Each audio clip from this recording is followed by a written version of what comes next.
All right, we'll get started. Good morning, everybody. How's everybody doing today? Awesome. Yeah, CornCon's fucking awesome, isn't it? I love this con, so yeah.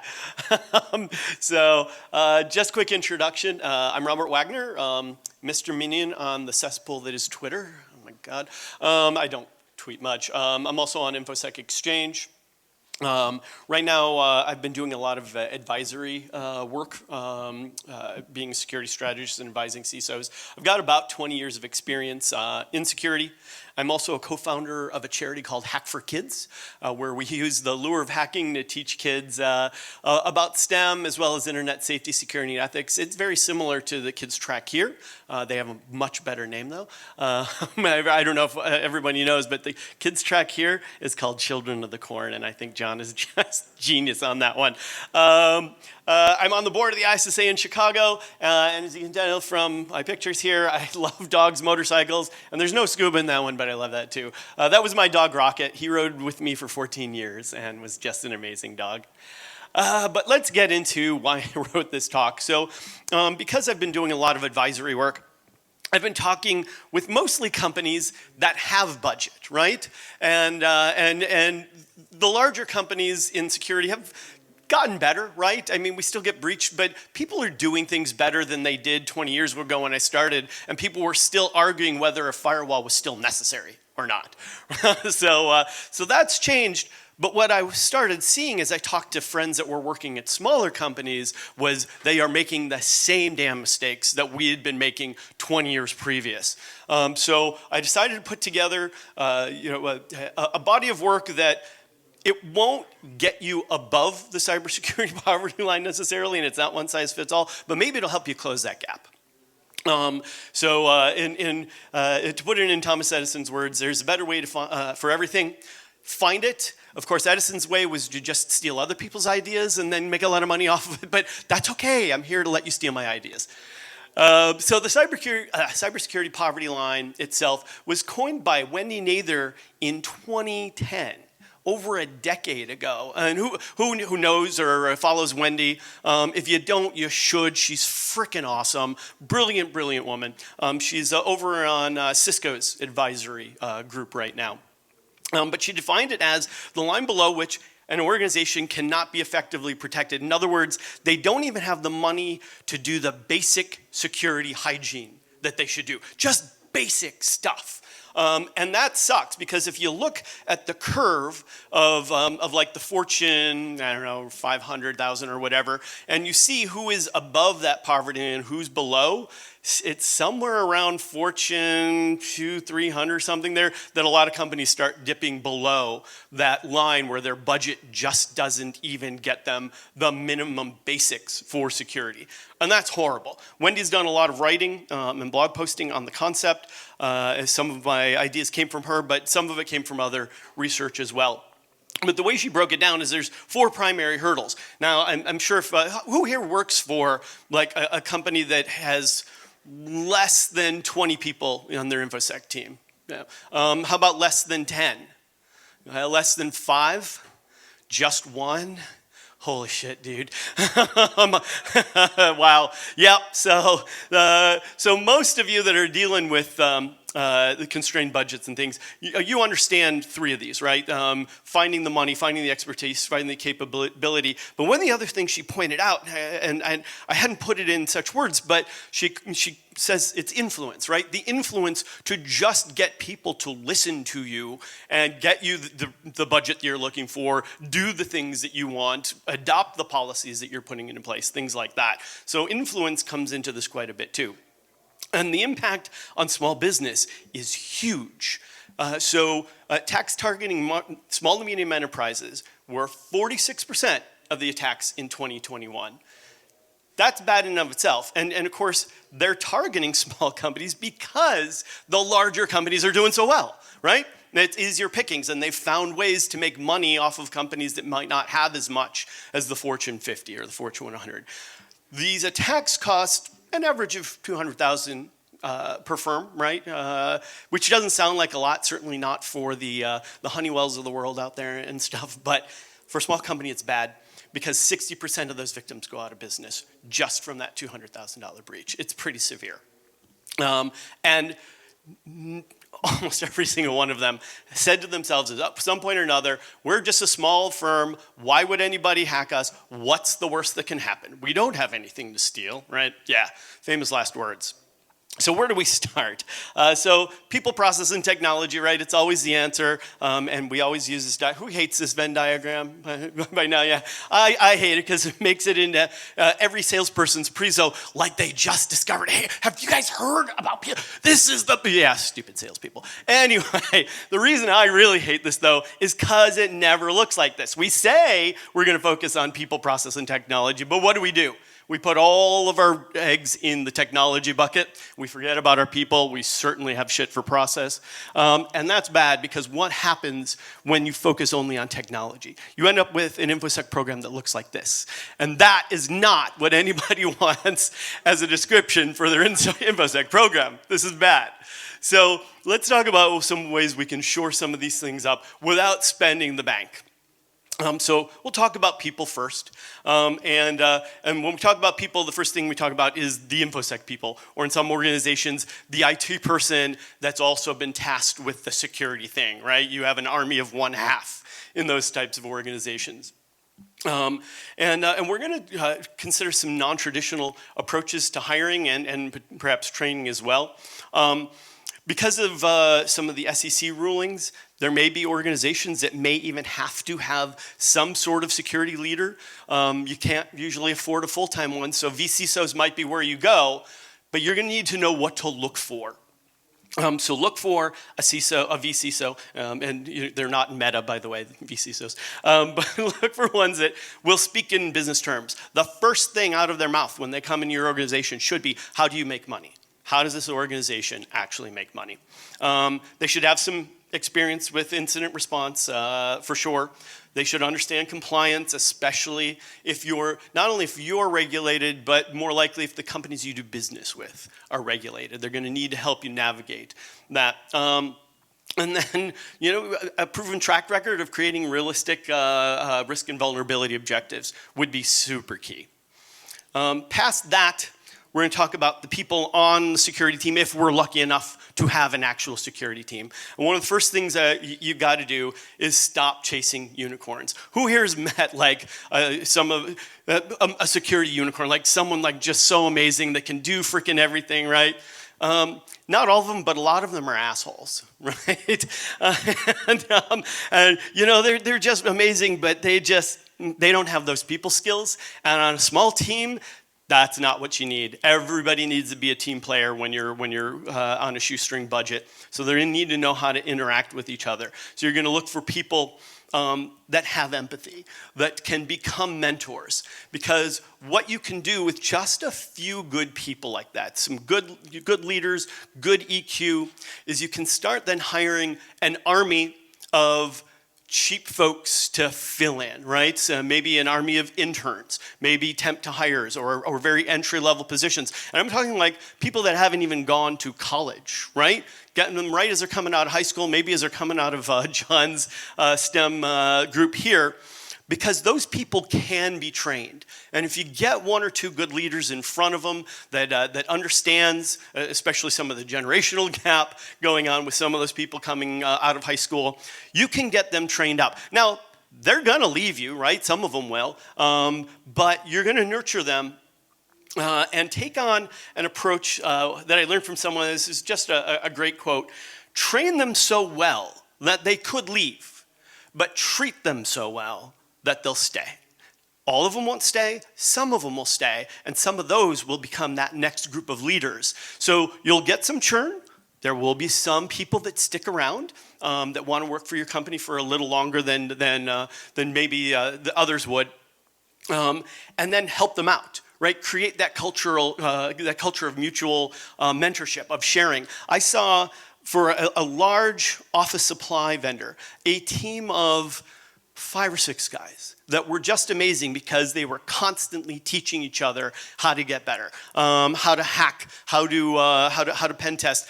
One guy wrote 14,000 lines of Perl to take the vulnerabilities and put them in the ticketing system because the IT people would only act if there was a ticket. You couldn't get them to do anything unless there was a ticket. But once there was a ticket, they're like, oh yeah, and tickets are what I'm supposed to do. So he created an automated way to create those tickets. And he was very clever too. The system would also go back when the ticket was closed and rescan the system that ticket was about, just to make sure that the vulnerability was patched correctly. Because a lot of times people will think that they've patched the right thing, but maybe there's another path on the system and there's still a library that's vulnerable sitting on that. And then, because we don't have a whole lot of budget for training, we're gonna encourage them to be involved with the InfoSec community. And when I say community, this is community, right? This is not industry. This is people that get together for the love of it. In Chicago, we have a meetup group that's kind of spread out. There's 5 meetings per month, and each one is on a different Thursday in a different direction because we have so much sprawl.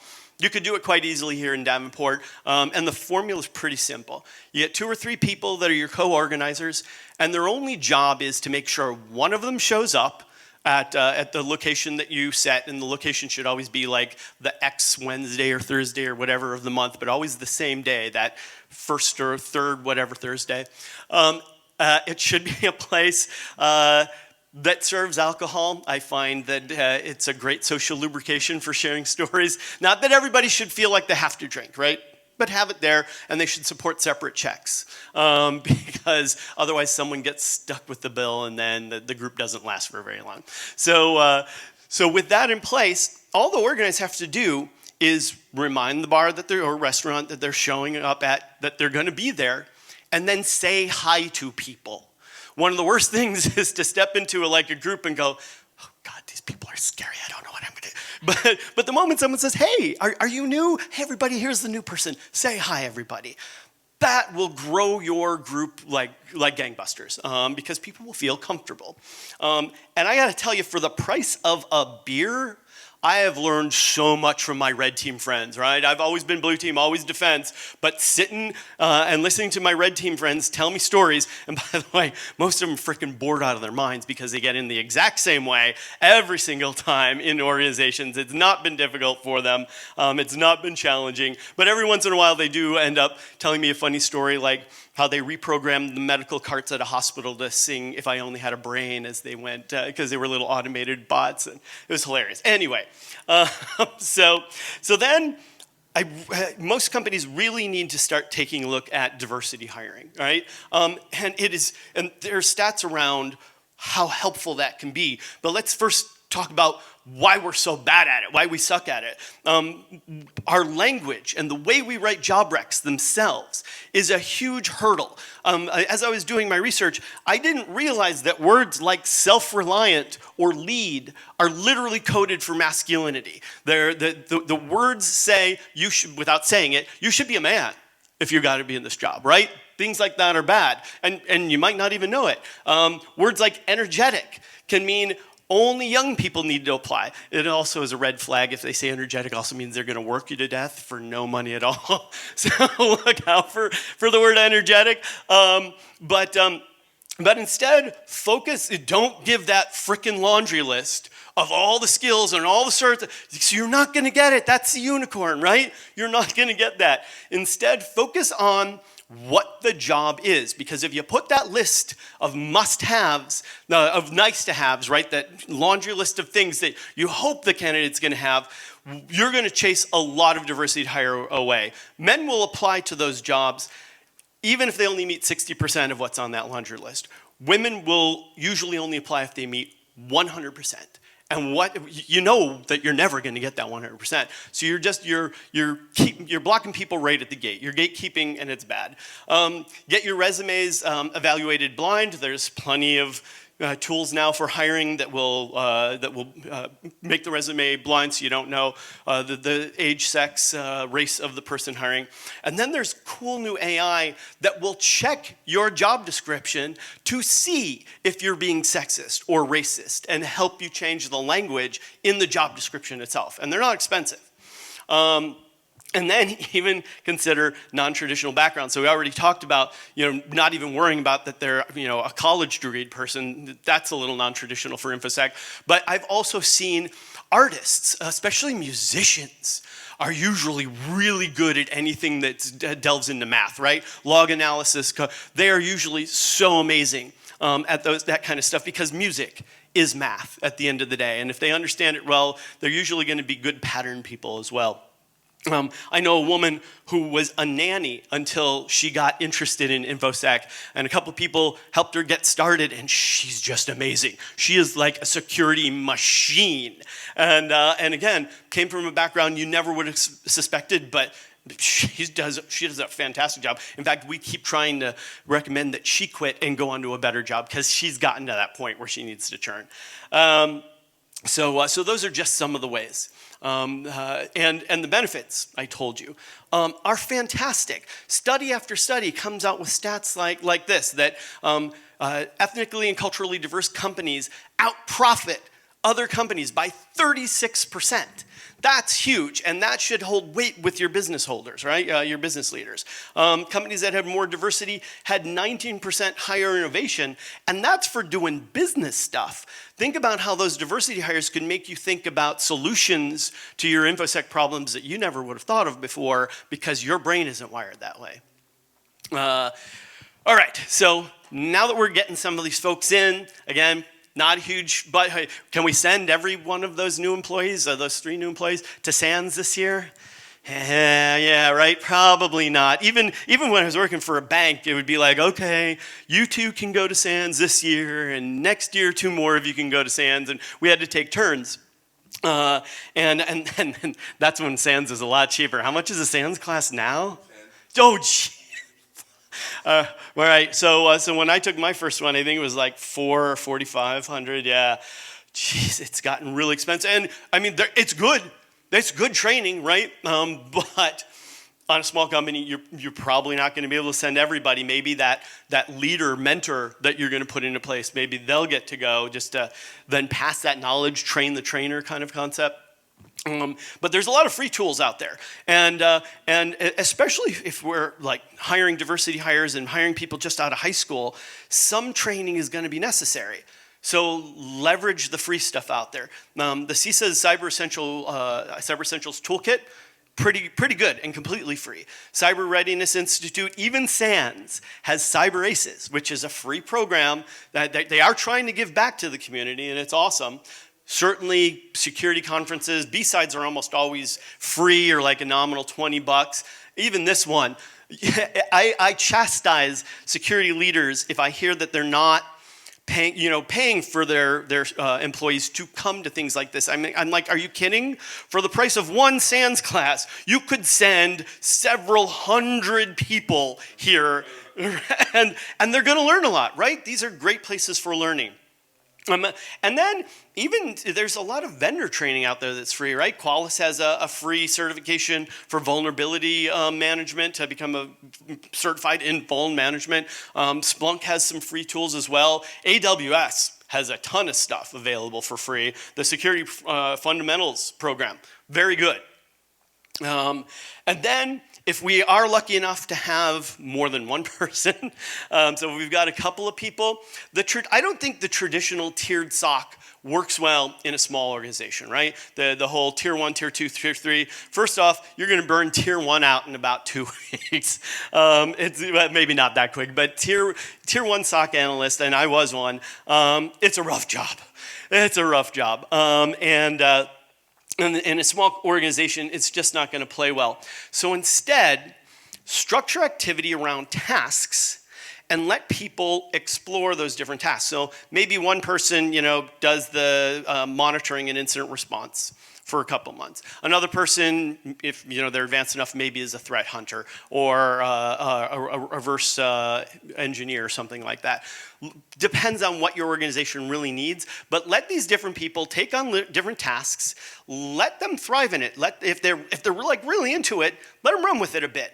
But at some point, rinse, wash, and repeat. Churn that a little bit so that the analysts rotate through these various tasks, and they have to teach the next person how to do that task. Because one of the best ways to learn is to teach, right? You learn so much when you instruct someone else on the knowledge of how to do the particular task. And then teach as you rotate. This will stave off burnout for sure. It'll make the job far more interesting for the 3 people that you have, and they're going to round out their skills pretty well. Again, if they get really good at it, are they going to be tempted to go to someplace else where they will make more? Possibly, but if you just keep getting those interns in, you'll still find your replacements. Okay, so those are our security people. Then we've got the whole task of our actual user base, right? Not only do 45% of employees receive no security training, how many of you seen security awareness training that's so bad you'd rather rub glass in your eyes than, yeah, right? Yeah, it's so freaking awful.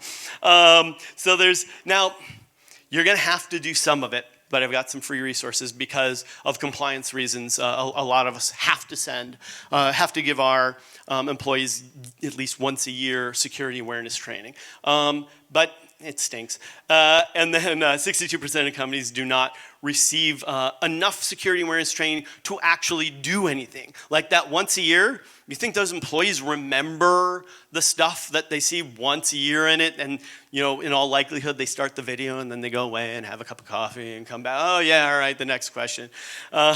Because they're so bad. So here's some free awareness training resources that I think would be a little bit better. So backdoors and breaches, free from Black Hills, or a nominal price. I mean, you can usually get them free at the cons when their vendor booth is actually there. It's pretty fun. I know a guy in a company called Nearshore. It's a security staffing company in Mexico that sources a lot of local talent there and in the Philippines, and they regularly hold online backdoors and breaches for free for anybody that wants to attend. Amazon, actually, their entire security awareness program that they have for their own employees is freely available to anybody that wants it. So you can have your employees go through their security awareness training, which I'm sure is better than a lot of the stuff that's out there. Google has a similar one. If you've got a user base that doesn't even have laptops, they probably have mobile. So EdApp is mobile-based and free. Curricula.com has another one. And then I love this last idea. So I don't know if any of y'all know Ben 10, Ben 0XA. Ben's freaking amazing. And you can still see his video on this idea. It was like DerbyCon 2012, 2013, somewhere around there. Whenever Gangnam Style was like really popular, if you remember that song, yeah. And Ben came up with this very simple way to make security awareness actually fun for his employees.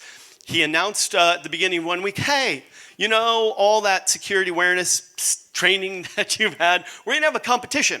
And whoever reports a particular security issue that they see first, and they'll be security issues will be popping up throughout the organization. Whoever reports the first one, get like a $5 gift certificate to Dunkin' Donuts or something like that. But he's going to be keeping score. And at the end of the week, whoever gets the most points will get like a $200 gift certificate.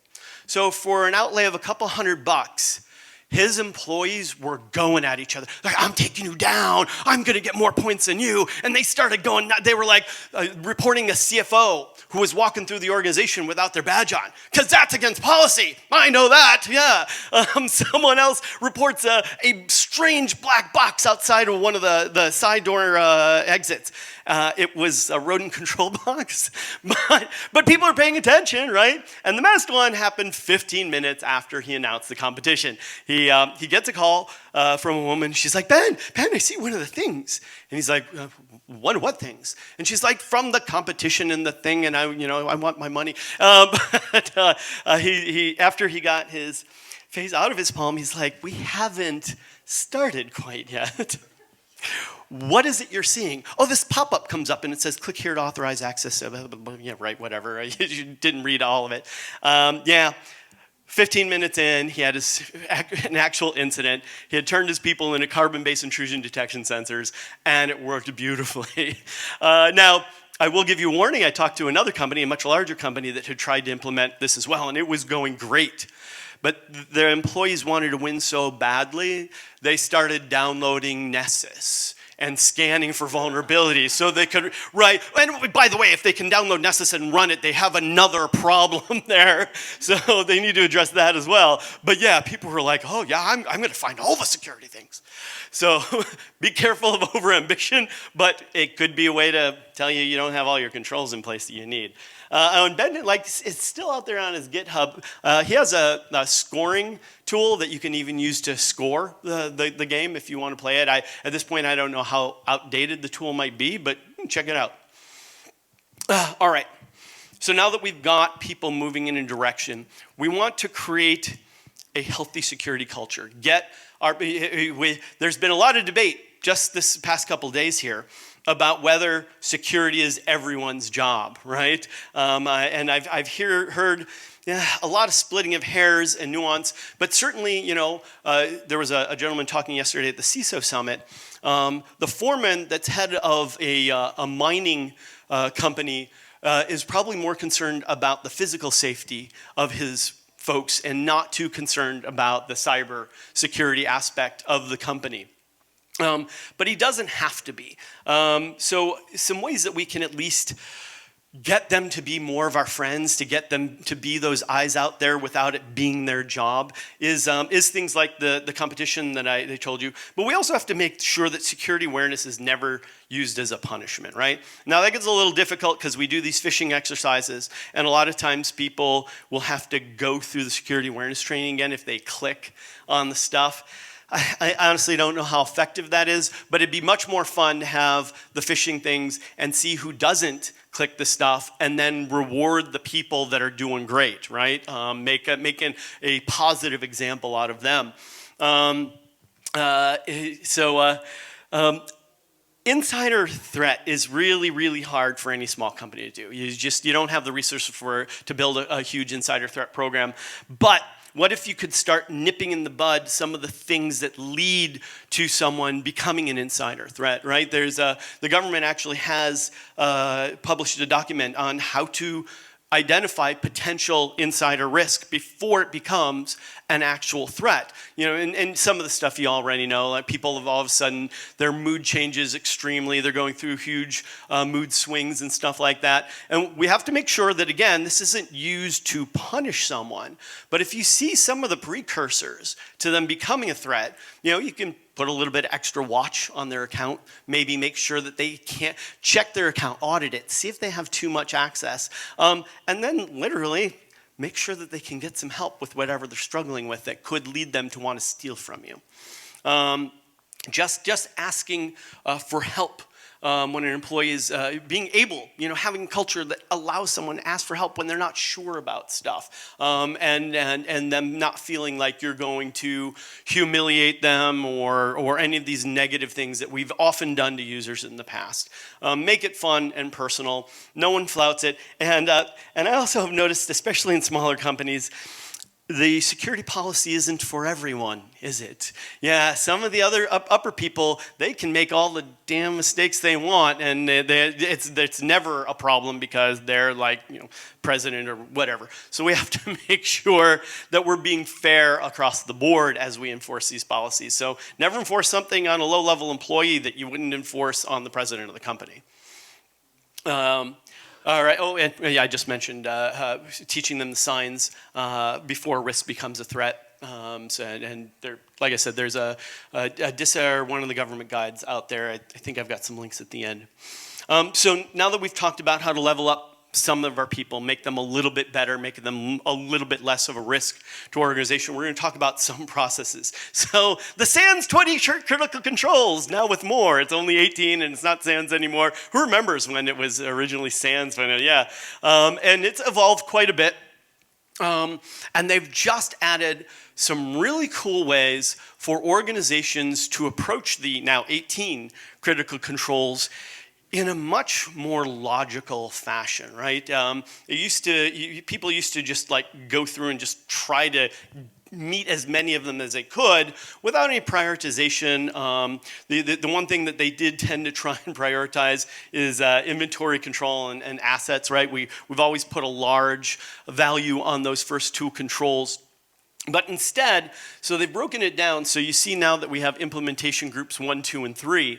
and each one is based on a certain level of maturity. So IG1 is like the basic block and tackle. The basic block and tackle, the basic hygiene that companies can at least aspire to do. And you see that, IG1 is only really these, to achieve it, you would achieve these, basically these first two sub-controls, and you wouldn't worry about the other sub-controls under here until you were ready to move to the next step up in your maturity. So it gives you a much easier, it's not so overwhelming, right? That's the biggest problem with a lot of companies that do want to start doing some security block and tackle, is they take a look at it, even a simple framework like this, and forget about NIST, right? A simple framework like this, and they get overwhelmed. The analysis paralysis locks in, and they're like, I don't know what to do. The other thing that they aren't aware of is it's okay not to start with control one, right? We've put so much emphasis on control number one, on assets, over the last 2 decades, well, not 2 decades, because Sans 20 wasn't around then, but for at least the last decade or 15 years or so. And it would be great to have control of your assets. Who has control of their assets? Still, yeah, no, it's never going to happen. You can improve, you can get better at it, right? But it's never going to be complete. For a small company, though, start where you're actually going to be effective. So for a small company, I'd argue that maybe controls 9 and 10 might be the most effective places to start, right? Where are all the attacks coming in through? They're coming in through the browser and through their email, right? So you can start with easier to deploy, simpler solutions that protect against that and protect against malware, because that's probably where you're going to have the most risk. And then finding better ways to actually describe that risk to the people that have the budget that you want to get a portion of becomes really, really important. So 40% of global risk and compliance decision makers are improvising risk management. And improvising means making shit up, right? So they're just coming up with stats that they think and they're bad at it too, right? Oh, we had, the intrusion detection system blocked 10 million attacks at the, right? No. That's just going to bore the snot out of your board. Instead, has everybody seen a risk matrix like this? Oh yeah, this is, so studies that are over 15, close to about 15 years old now, have shown that not only they're bad, they're worse than useless. Don't even use these. And the reasons why, if you go through the studies, is because it's like security theater at the airport, right? It gives this impression that, oh, look, I've measured my risk. I now know what, no. These don't tell you anything of importance. They're terrible, they're misleading. A better approach, and there are a couple others that are coming out, but one that's proven pretty good and pretty easy to implement is Monte Carlo simulations. So if you check out Douglas Hubbard, he's got a book, How to Measure Anything in Cybersecurity Risk. He's got some free and cheap tools for you. So the free thing is a spreadsheet that will allow you to run Monte Carlo simulations against your estimated risk. And then the key to estimated risk is being a good estimator. If you suck at estimating risk, these numbers are going to be skewed. But he's got a fairly inexpensive online tool that'll teach you how to be a good estimator in half a day. So the idea behind this is pretty simple. You're going to start estimating the probability of something happening, he'll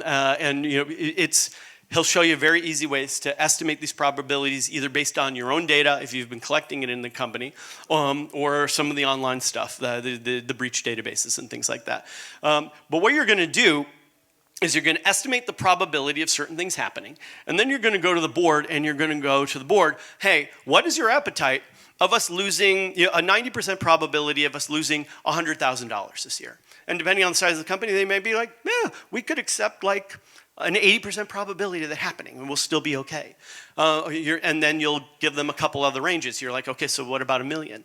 What about $5 million?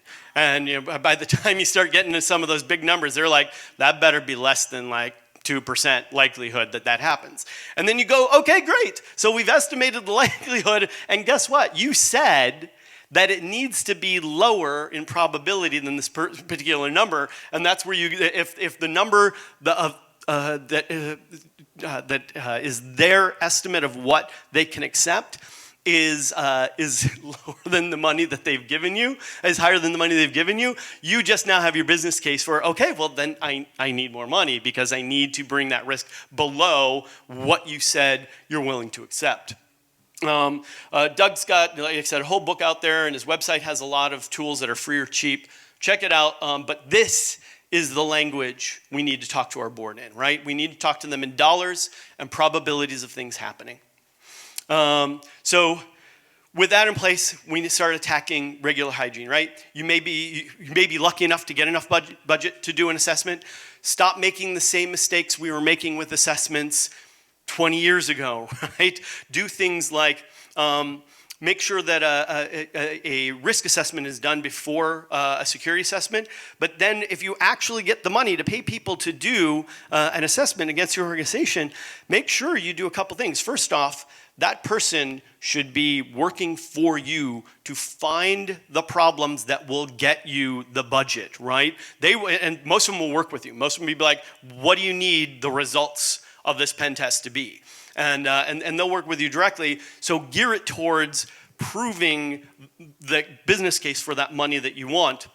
And then also make sure that you've actually scoped it out well. Because if you don't, what they're going to do is they're going to get some 20-year-old right out of college to run Nessus against your organization and go, here, we gave you an assessment. Look at, yeah, no, I see it happen all the time. If you don't know what you need out of that assessment, they will give you a bare bones vuln scan and call it an assessment. So look out for that. And make sure that the results are going to be actionable items, again, that you can bring to the board. When you're doing assessment, also pick the right box.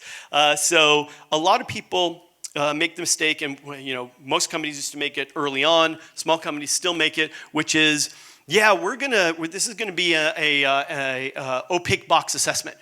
We're not going to tell you anything. You just got to break in because we want to know how good our defenses is.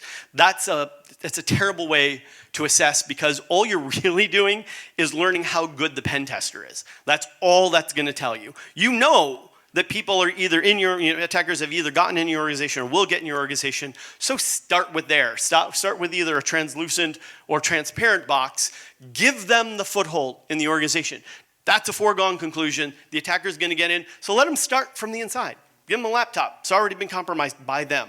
Let them see how far they can get. Let's see if they can get to the crown jewels or whatever it is that would impact the business the most if an attacker got to it. I won't go too deep into patch management, but a lot of companies that haven't done it before, again, are making the same mistakes, like patching in production first, right? Bringing systems down just because they didn't know that they should set up a test bed to patch. Leverage patch management to help IT out too. That's one of the best ways to get their buy-in. So by getting them to help you with the patch management, what you're going to give them in return is some of that CMDB that maybe they didn't have, right? They're going to leverage your VulnScan tool to find the stuff that they don't know about and would like to know about and catalog and stuff. So help make them better at what they do and make friends in that department, thus expanding the people that are working for security that might not even be working for security. And then if you can, there's some cool, freer, cheaper tools out there that at least are telling folks about what the emerging threats are without you having to have like a super expensive threat feed. If you don't know what to patch, at least check out those feeds and see what's happening out in the real world, because those are probably going to be your biggest problems. Check it against MITRE's APT groups and what they're doing and what they're targeting. Look for the ones that are targeting your industry the most, and then start using the attack matrix, MITRE attack matrix, to actually decide which things need to get patched, because nobody's got the time to patch them all. So start with the ones that people are leveraging right now, not the ones that people were leveraging 10 years ago. Zero trust. So zero trust is not a tool. How many folks have had someone tell them that they have a zero trust tool, right? Yeah. Zero trust. There are tools that will help you with zero trust, but you don't need to buy a tool just to get some zero trust going. We can take a very free guerrilla approach to it because it's a process. Multi-factor, certainly a big component of that. Getting multi-factor out there, especially for small organization, it's not going to make you bulletproof, but it will solve a lot of problems for you right out of the gate. And there's even free or low-cost ones. I originally, when I saw Authy, which is free open source, I didn't think that it would ever make it to enterprise level, but Authy, I see, is even being used in some, not huge businesses, but medium-sized businesses with some good success. Jump boxes, which is something we've been familiar with, and the expansion on that concept of a secure admin workstation, right? Just not allowing any of that privileged work to be done on someone's laptop. They have to get on a jump box in order to administer the domain, to do more privileged access like that. And if that box is then secured with multi-factor, you're going to stop a lot of lateral movement within inside the organization. Auditing those privileged credentials, if you can do it. If you can't, at least look for those indicators of insider risk. Look for some of the other indicators that say, maybe I should check these accounts at the least, and certainly the privileged accounts. If you've got someone that's good with the command line, and maybe you can get them to run Bloodhound on your organization, just see what the separations, how many separations between a regular employee and domain admin would be. That goes a long way, and it's a quick analysis. And then a lot of times we do have a couple people that are good at the command line, right? Maybe they're over in IT. Maybe you get someone in because you've got a lot of business process in the organization that you need automated. Leverage those people to automate some of the security tasks that are so mundane that they burn out your SOC. So just automating a few of the more mundane tasks can really help you move quicker and make a lot of things more accessible to a small team. And now finally, our bucket that we don't go to first, right? So these days, for a small company, resilience has to be your biggest focus, right? You're not going to stop them from getting in, but if you can either recover or not even go down, because it's so much easier than it used to be, right? I mean, now you can back up to the cloud whenever the heck you want, right? Who used to have to change out the tapes for the yeah, oh my God, was that, it never got done, right? Because you'd forget that it would get filled up and it'd just sit there and be like, I don't got any more room, right? It was horrible. It's so easy to do backups now. It's so easy to do things. I mean, when I was working for the financials, we had warm or hot backup locations that we did a disaster recovery test maybe once every couple of years, and it was just horrible. Making hot sites right now, or hot systems to back up to, again, with cloud systems, so much easier. There will be some expense, but you can pretty much justify that expense just on basing it on how much money the company would lose if they were down. But switching over there should be so much easier than it used to be. The cloud vendors also have some good security built in that comes with their stuff that you wouldn't have gotten if you were just an on-prem deployment. And then I got this one from talking with Accidental CISO and Lynn Tile. You can limit a ton of your exposure in just 2 steps. Get rid of Active Directory. If you're a tiny company, you don't need Active Directory, especially if everything you've got is run in the cloud anyway. Just some identity management like Ping or Okta or something like that. It'll do the job. And Active Directory is the bane of most organizations that do get hacked, right? It's Active Directory over and over that the attackers will leverage to move throughout the organization until they have domain admin, and then it's game over. That's not going to happen if you're doing it in something like Ping or Okta, something like that. And for some of those critical systems, having and access to administering even Ping and Okta, having something like Firecall for those passwords so that it doesn't get accessed without actually getting a password that nobody knows, without using that multi-factor. And then literally, how many of your users do nothing but answer email, maybe fill out a spreadsheet, maybe a Word document, right? Those people do not need Macs. They don't need Windows systems. A Chromebook will limit so much of your exposure. They'll still be able to work. Yeah, they're going to bitch because it's not like their whatever system of choice. They'll get used to it in a month or so, and you've just brought your total exposure down by several orders of magnitude. Just these two things alone can stop so much. If you do have systems and you do need to get your hands around systems, there's a free tool called Snipe IT. If you run it in the cloud, there's a cost, but Snivy Head, she started this organization with her husband, allows you, if you want to run it for free, you just download it and run it on-prem, and it's a great free tool to do asset management with. It works. And then I really like the idea of deception tactics to get you the budget you need. So often at companies, what the board or whoever will say is, well, why would we spend any money on security? We haven't been breached yet. I mean, we don't have any problems. There's nothing going on here. And proving it without doing some threat hunt or like really digging into stuff is tough. But some simple deception tricks can often get you all the proof you need that you have a problem. So people call these tripwires or canaries, deception tactics, honey tokens, a bunch of different words for this. But the ideas are fairly simple, and most of these are fairly easy to deploy. So you get together with your IT team. Hopefully you have a golden image. Hopefully you have a consistency of build throughout the organization, because that can help you a lot too in figuring out if you have bad things happening. But you hide a file somewhere on every system out there, way down, deep down in the file system.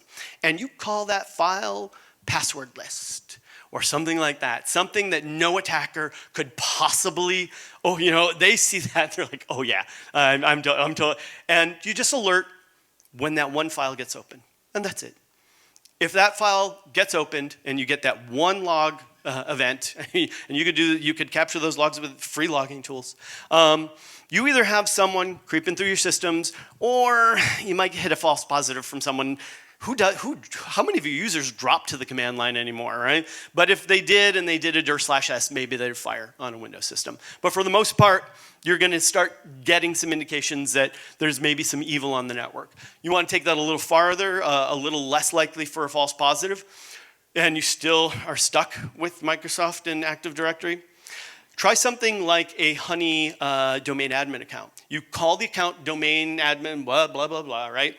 And every Active Directory domain account has a description field. And in the description field, you put the words, the password is this. The attacker's going to think you're the dumbest MCSE that's ever gotten their certification, right? They are going to be like, oh, you're so mine. They will try that account soon, and then just make sure the login hours are 0. You can't possibly use it. And again, just alert on one thing happening in Active Directory. This happens, yeah, you probably have a problem. Either that or someone wants those cat videos so bad that they're trying to get to domain admin themselves. Similar with databases, a lot of times we don't have money to do actual database monitoring. Just get together with 1 or 2 DBAs, make a fake database or even a fake table. Nobody knows about it. It's not published in any of the schema. You'll call it something like credit cards, something, or maybe even blueprints, whatever, something that an attacker would want to steal from your company that you would likely to have. You alert on just access to that table. Again, guaranteed that it's probably someone being evil in your organization, or you have a DBA that needs to go back to remedial DBA school because they just did select star from everything in the organization, right? They learn that easy. Cool beans. Invoke run as, cool little tool that will load up a fake account into memory. So if you do have an attacker running Mimikatz or something like that, they're going to pull that account and use it. Just alert when that account gets used. That's probably very evil. And then even an idea like Honey People. You create an account on LinkedIn for someone at your organization that should be able to cut checks to an attacker, right? Either an executive assistant, accounts payable, something like that. You create this whole account. Make sure you publish the contact information. for this person, their email, their phone number, but that information all comes back to someone in the organization that's just looking for messages like, I really need you to go get 3,500 Apple gift cards right now, right? And you'll know if someone is trying to attack the company, and you'll have the proof. Look, this is what someone tried to do. We need some more budget. Help us out here.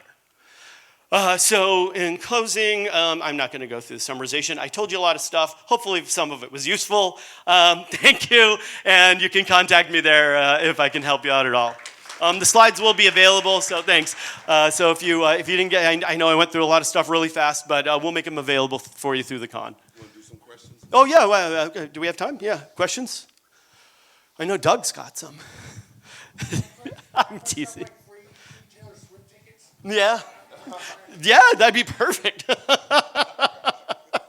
Anyway, I love you, Doug. Anybody else? Yeah. I work for a larger organization, so we've got a department like that. Right on. Do you have any tips for like us partnering with our customers, vendors, suppliers that are all much smaller? Oh, yeah. So a great way for you to partner with them, if they're smaller and maybe they can become your intern farm, right? Maybe they come in, they get people trained up, and you're like, you get them trained up, and we'll give you finder's fee. We'll pay you to let them go to the next level, and that money will help you get the next group of interns in. But yeah, great thinking. And I have seen some large financials actually create a role with a couple people under it to coach those small companies on what they need to do to meet those audit requirements in order to do business with them. So that's a really helpful one too, yeah. And in the back there? All good. Oh yeah, it was for small organizations that have maybe 2, 3, 5 security people, if they're lucky, down to, we have one company where there's one guy, or maybe you don't even have a person at all. Maybe you have an army of one half where there's an IT person that's been like told, oh, you need to go and do the security stuff now too. And that person's like, fuck, I don't know anything about it, right? So to help those folks out. Anyone else? Awesome, well thank you everybody, enjoy the rest of the conference.